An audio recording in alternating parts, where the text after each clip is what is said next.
এই বাবা বলেছে সামনের কালী পূজায় আমাদের পাঠা বলি দেবে, তাহলে এবারের পূজায় খুব মজা হবে।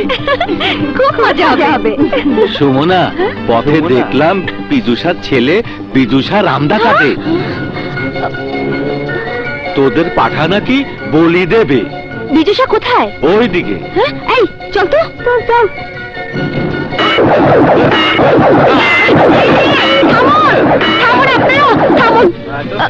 আমাদের পাড়ার ওই বিদুষার ছেলে আছে না, ও আমাদের পোষা পাঠাটাকে বলি দিচ্ছে। ও যেন বলি দিতে না পারে, আপনারা একটু আমার সাথে চলুন না প্লিজ। চলো চলো চল।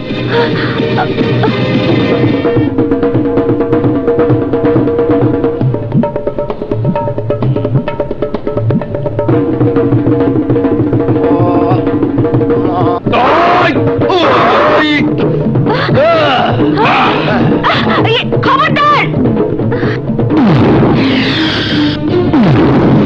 এই যাও। ভগবান,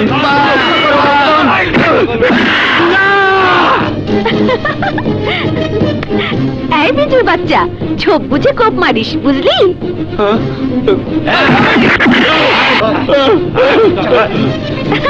এই তোরা চল, বিচার দেখে আসি।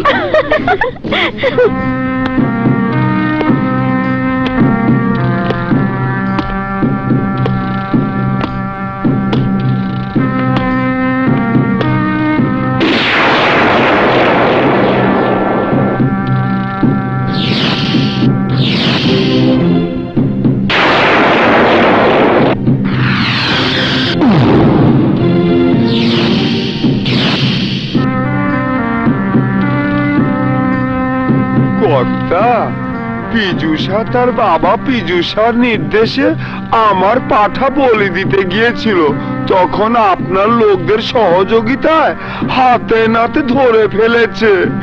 আমি ন্যায় বিচার চাই কর্তা। পীযুষা, তুমি এবং তোমার ছেলে ইতিপূর্বে এ ধরনের অপরাধ অনেক করেছো এবং মাপও চেয়েছো। বলো, কেন তুমি বারবার এ ধরনের অপরাধ করছো? সর্দার সাহেব, শেষবারের মতো আমাদের মাফ করে দিন। পরিষদ আগে কর্তা, আপনারা এখন আপনাদের মতামত দিন। জি কর্তা। কঠিন বিচার হওয়া উচিত। আমারও একই অভিমত। দৃষ্টান্তমূলক সাজা হওয়া উচিত।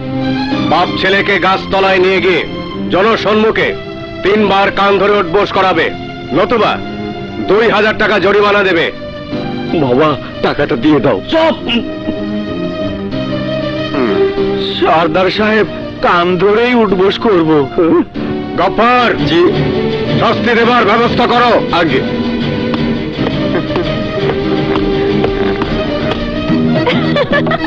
এই দেখ, মা সুমনা, দেখেছিস কত বড় কঞ্জুস? হ্যাঁ বাবা, হবে না? জাতি সাহা মানে হাউস।